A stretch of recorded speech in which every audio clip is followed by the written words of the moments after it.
Eid special में आज मैं आपके साथ बहुत ही ज़बरदस्ती 4 डिशेस की रेसिपी लेकर आई हूँ, जो कि दावत में भी हम बना सकते हैं। बनाना बहुत आसान है। सबसे पहले हम बनाएंगे करेले गोश्त, और इसमें मैं आपको इतनी ज़बरदस्ती ट्रिक बताऊंगी कि आपके करेले बिल्कुल भी कड़वे नहीं बनेंगे। साथ हम बना रहे हैं चिकन यखनी पुलाव, और इसमें भी बहुत बहुत ज़्यादा ज़बरदस्ती एक ज़बरदस्त न्यू ट्रिक है कि आपने बग़ैर यखनी बनाए हुए किस तरह से आप लोग यखनी पुलाव जो है वो बना सकते हैं।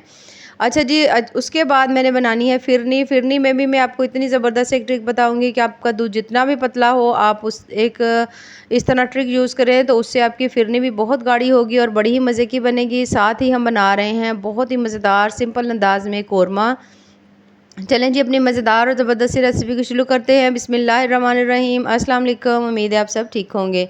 सबसे पहले मैंने लिया है जनाब 1 किलो दूध। मैं फिरनी बना रही हूँ। मीठे से स्टार्ट करते हैं। फिरनी बनाने के लिए सबसे पहले मैंने लिया है 1 किलो दूध। दूध जो है वो इतना ज़्यादा गाढ़ा नहीं था, इसीलिए मैं आपको कहा था कि हम इसमें एक ऐसी ट्रिक यूज़ करेंगे जिससे आपका दूध जो है वो गाढ़ा भी हो जाएगा और बड़ा ही मज़ेदार सा इसका जायका होगा और हमारी फिरनी भी बहुत अच्छी बनेगी।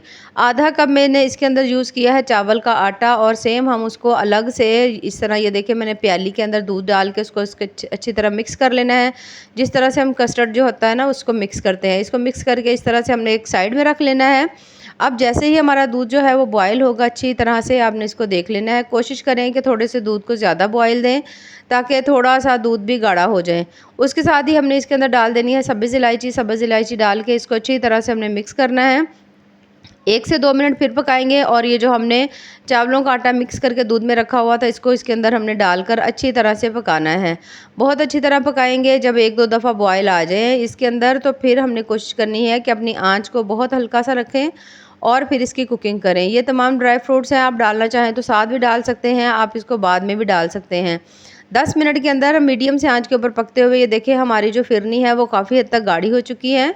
ये देखिए कितनी ज़्यादा गाढ़ी हो चुकी है, जो कि बहुत बहुत ज़्यादा मज़े की और बड़ी ही टेस्टी बनी है। अब आप इसमें अपने टेस्ट के हिसाब से चीनी भी डाल सकते हैं।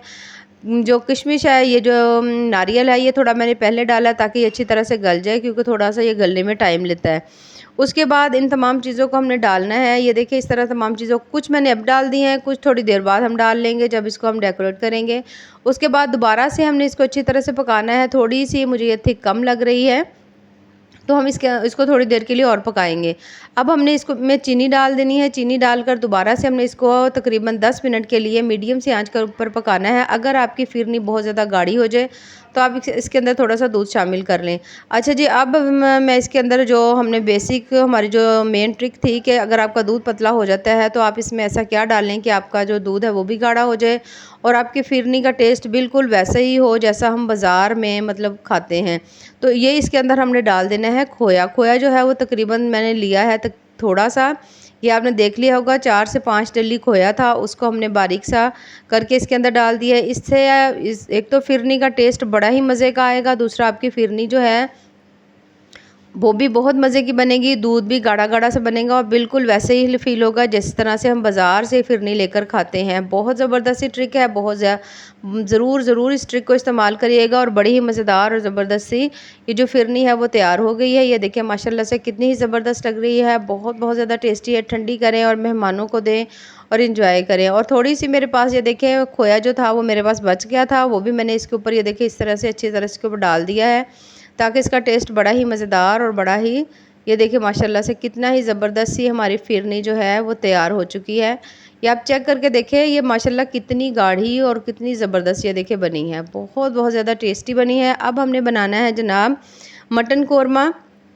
उसके लिए सबसे पहले जो हमने चीज़ लेनी है उसमें मटन है, उसको मैंने अच्छी तरह से धोकर मैंने उसको डाल ली है कुकर में। उसके साथ ही मैंने इसमें टमाटर, सब्ज़ मिर्चें, प्याज, इन तमाम चीज़ों को हमने इसके अंदर डाल देना है। स्पाइसेस भी डाल देंगे, 1 चम्मच अदरक लहसुन का पेस्ट डाल देंगे। उसके साथ थोड़ा सा मैंने इसके अंदर गरम मसाला डाला है। 30 मिनट के लिए कुक करेंगे। जब गोश्त अच्छी तरह से ये देखिए गल जाए तो फिर हमने ये देखिए इसका पानी जो है वो थोड़ा सा हमने सेपरेट कर लेना है। बाकी के अंदर हमने घी डालना है और उसको अच्छी तरह से हमने भून लेना है। भुनाई जो है वो तकरीबन 8 से 10 मिनट कोशिश करें ताकि इसके अंदर गोश्त ईद के गोश्त में ख़ास किस्म की थोड़ी स्मेल होती है तो वो ख़त्म हो जाए। उसके बाद हमने इसके अंदर बचा हुआ पानी इसमें थोड़ा सा जो है उतारा था वो डाल देंगे। थोड़ा सा इसके ऊपर हमने डालना है गरम मसाला, थोड़ा सा धनिया डाल लेंगे और बड़ा ही मज़ेदार ज़बरदस्त सा हमारा जो कोरमा है वो तैयार हो चुका है। ये देखिए बहुत ज़्यादा जल्दी, बहुत ज़्यादा जल्दी बनने वाली रेसिपी है और टेस्ट में भी लाजवाब है। ये देखिए माशाल्लाह कितनी ही ज़बरदस्त से हमारा कोरमा जो है वो तैयार हो चुका है। अब हमने जो अपनी ज़बरदस्त और एक और मेन सीक्रेट ट्रिक के साथ जो हमने अपनी रेसिपी बनानी है वो है जनाब चिकन यखनी पुलाव, जिसमें हमने बगैर चिकन यखनी बनाए हुए फिर भी हमने यखनी पुलाव जो है वो बनाना है। अच्छा, इसमें सबसे पहले तो मैंने प्याज लिया है, 1 कप मैंने घी या कुकिंग ऑयल वो लिया, उसके अंदर मैंने प्याज डाला। इतना मैंने प्याज ब्राउन नहीं किया। उसके साथ ही हमने इसके अंदर चिकन डाल देना है। चिकन को डालने के बाद इसको हमने इसमें अच्छी तरह से फ्राई करना है, ताकि जितनी भी बोटियों वगैरह में जो स्मेल होती है वो ख़त्म हो जाए। जितना आप अच्छी तरह फ्राई करेंगे आपका जो यखनी पुलाव है उतना ही मज़े का बनेगा। थोड़ा सा ज़ीरा डाल दिया है, 1 चम्मच भर के नमक डाल दिया है, ताकि बोटियों के अंदर तक नमक का जायका चला जाए। ये देखिए इस तरह से अब दोबारा से हमने इसको अच्छी तरह से इसी घी के अंदर तेल के अंदर फ्राई करना है। 1 चम्मच अदरक लहसुन का पेस्ट डाल देंगे और दोबारा से इसको अच्छी तरह से भूनेंगे। इस वक्त जब आप देखें कि इसका बहुत अच्छी तरह से ब्राउन सा कलर आ चुका है, तो फिर हमने इसके अंदर डाल देनी है ये तमाम चीज़ें। टमाटर है, सब्ज़ मिर्चें हैं, इनको हमने इसमें डालकर इसको दोबारा से अच्छी तरह से भून लेना है। और उसके बाद आप जितने भी स्पाइसेस हैं वो अपनी मर्ज़ी से कम या ज़्यादा भी डाल सकते हैं। वैसे मैंने इसके अंदर डाल रही हूँ, इसमें हाफ़ चम्मच मैं हल्दी डाल रही हूँ, 1 चम्मच मिर्च डाल रही हूँ, 1 चम्मच इसके अंदर मैंने नमक डाला है। नमक जो है जब आप इसके अंदर पानी डालेंगे तो उस वक्त भी आप इसका अच्छी तरह से चेक कर सकते हैं। ये देखिए जब अच्छी तरह से मसाला आपका रेडी हो चुका हो, भून चुका हो, बहुत प्यारी सी चिकन के अंदर से खुशबू आ रही हो, तो फिर आपने इसमें पानी डाल देना है। अगर 1 किलो चावल है तो आप इसमें 2 किलो पानी डाल सकते हैं। उसके बाद जैसे ही बॉयल आएगा हमने इसके अंदर डाल देने हैं चावल। चावलों को इसके अंदर हमने पहले से भिगोकर अच्छी तरह से धोकर रखा हुआ था, 15 से 20 मिनट हमने उनको भिगो लिया था। उसके बाद हमने इसके अंदर डाल देने हैं चावल।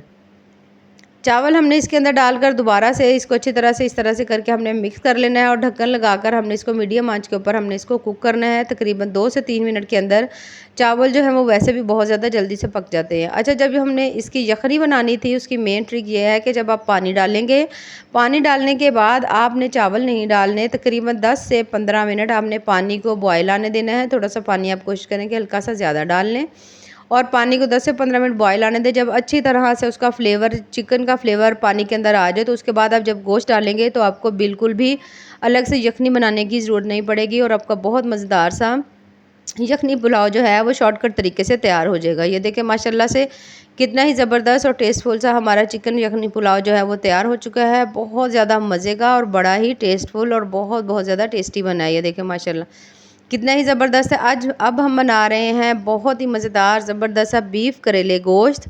इसको आप मटन में भी बना सकते हैं, बीफ में भी बना सकते हैं, जैसे आपका दिल करे। फ्रिज से निकाला हुआ गोश्त जो को धोकर मैंने बहुत अच्छी तरह से पहले ही रखा हुआ था, उसको हमने डाल लेना है कुकर में। और ये हैं कुछ खड़े मसाले, ये हम इसके अंदर डाल देंगे।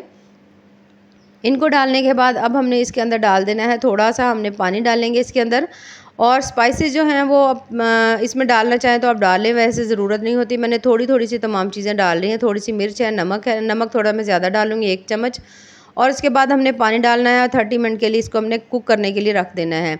अलग से हमने दोबारा से लिया है कुकिंग ऑयल या घी हो आपके पास, उसके अंदर मैंने करेले बगैर इसमें कुछ भी इसको नमक लगाए हुए, इसकी कड़वाहट निकाले हुए मैंने डायरेक्ट काट के इसके अंदर डाल दिए हैं। उसका तरीका ये है कि आपने करेलों को इस हद तक फ्राई करना है, यहाँ तक कि इसका कलर इस तरह से हो जाए।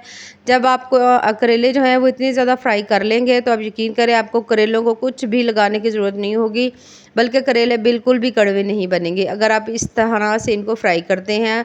इसमें अकड़ेंगे नहीं, क्योंकि जब हम एंड में ये जो करेले हैं इनको हम अच्छी तरह से दम देंगे तो आप देखना कि इन बहुत ज़्यादा सॉफ्ट हो जाएंगे। प्याज लेकर जैसे ही हमने प्याज लिए हैं, उनको जैसे ही उनका कलर हल्का सा चेंज होगा तो हमने जो गोश्त गला कर रखा हुआ था वो इसके अंदर हमने शामिल कर देना है। उसके बाद अच्छी तरह से भूनने के बाद हमने इसके अंदर डाल देने स्पाइसेस में 1 चम्मच नमक है, 1.5 चम्मच इसमें मिर्च डाल रही हूँ, 1/2 चम्मच हल्दी है। इन तमाम चीज़ों को डालना है। उसके साथ ही हमने सब्ज़ मिर्चें और टमाटर जो है, टमाटर थोड़े से ज़्यादा डाल देंगे। उसको डालने के बाद अच्छी तरह से हमने इनको कर लेना है मिक्स। ये देखिए जब तमाम चीज़ें अच्छी तरह मिक्स हो जाएं, बहुत अच्छी तरह से इसकी भुनाई करनी है। भुनाई जो है वो तकरीबन 3 से 4 मिनट कोशिश करें। ये देखें काफ़ी हद तक हमारा जो मसाला है वो भून चुका है। अब हमने इसके अंदर जो फ्राई किए हुए करेले थे वो इसके अंदर डाल देने हैं। इनको डालने के बाद अब हमने दोबारा से अच्छी तरह से इन तमाम चीज़ों को मिक्स करना है, बहुत अच्छी तरह से मिक्स करेंगे और इसकी बहुत अच्छी तरह से भुनाई करेंगे। जितना आप अच्छी तरह अपनी चीज़ को किसी को भूनेंगे तो आप यकीन करें आपको उतना ही ज़्यादा टेस्ट इसका मज़े का आएगा। 3 से 4 मिनट भूनने के बाद 1 चम्मच इसमें हमने डाल देना है सूखा धनिया का पाउडर, हाफ़ चम्मच इसमें गरम मसाला पाउडर डाल देंगे। और ये देखिए माशाल्लाह हमारे जो करेले हैं, करेले गोश्त है वो किस तरह मज़ेदार ज़बरदस्त सा तैयार हो चुका है। बहुत ज़्यादा मज़े की, बहुत ज़्यादा डिफरेंट और बहुत ज़्यादा टेस्टी सी रेसिपी है। और इस तरह से अगर आप करेले बनाते हो तो आप यकीन करें आपके करेले बिल्कुल भी कड़वे नहीं बनेंगे। ये देखिए माशाल्लाह कितनी ही ज़बरदस्त सी रेसिपी है। रेसिपीज़ पसंद आए तो चैनल को ज़रूर लाइक करें, सब्सक्राइब करें। दुआओं में याद रखिए। अल्लाह हाफ़िज़।